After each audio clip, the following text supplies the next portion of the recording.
என்றும் நான் செல்ல மாட்டேன். அன்பான என் சொந்த பந்தங்களே, My beloved friends in Christ, உங்களை தினந்தோறும் பார்ப்பதில் மிக்க மகிழ்ச்சி. I'm very happy to see you all daily. காலையிலே உங்க வீட்டுக்கு உங்களை சந்திக்க வந்து விடுகிறேன். I'm coming into your house to see you daily. ரொம்ப உங்களுக்கு போர் அடிக்குமா? You will feel bored, right?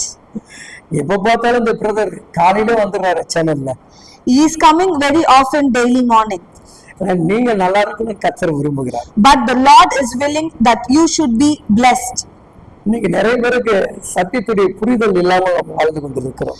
Many of us don't have a good understanding about the Bible. ஏன் ஆண்டவர் நம்மோடு தினம் பேசுகிறார்? Why the Lord is speaking to us daily? நிறைய எதிரிகள் நம் மத்தியில் இருக்கும் பொழுது, Because many enemies are around us. நிறைய சத்துருக்கள் நம்மை மேற்கொள்ளும் பொழுது, Many Satans are around us. பலவீனங்கள் நம்மை மேற்கொள்ளும் பொழுது, When the weakness take charge over us, அப்போ தினமும் பேசுறதுக்கான ஒரு வாய்ப்பை கர்த்தர் ஏற்படுத்துகிறார். because of that only the Lord is paving a way to speak to you. வேதமால் அழகாக தெளிவுபடுத்துகிறது. The Bible clearly states, 2 தீமோத்தேயு 2ஆம் அதிகாரம் 25வது வசனங்கள் இவ்விதமாக சொல்லுகிறது.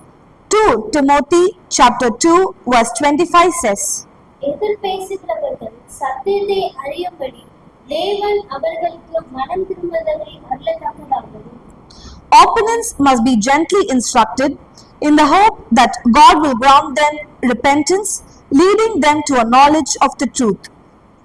இயேசுவை பகைக்கிறவர்களும் சரி, The people who oppose Jesus, அவரை விசுவாசித்து அவருடைய பிள்ளைகளை பகைக்கிறவர்களுக்கும் சரி, those who oppose his children also, அவர்களுக்கு மனம் திரும்புதலை ஏற்படுத்துகிறார். he is giving a repentance unto them. உன்னையும் இன்னும் எதிர்த்து பேசுகிறவர்களுக்கு, For those who speak against us, நீ தேவனிடத்தில் நெருங்கி ஜெபிக்கும் போது, when you get closer to him and pray, அவங்களுடைய வாழ்க்கையில் ஒரு மன மாற்றத்தை கர்த்தர் ஏற்படுத்துகிறார். the Lord will make a big change within them. இன்றைக்கு அன்பு தேவ பிள்ளைகளே, Today, my dear children, உங்களை யாராவது எதிர்த்து பேசுகிறார் என்றால் கவலைப்படாத. if they are speaking against you, please do not worry. சீக்கிரமாக தேவன் அவர்களை மனம் திரும்ப செய்ய போகிறார்.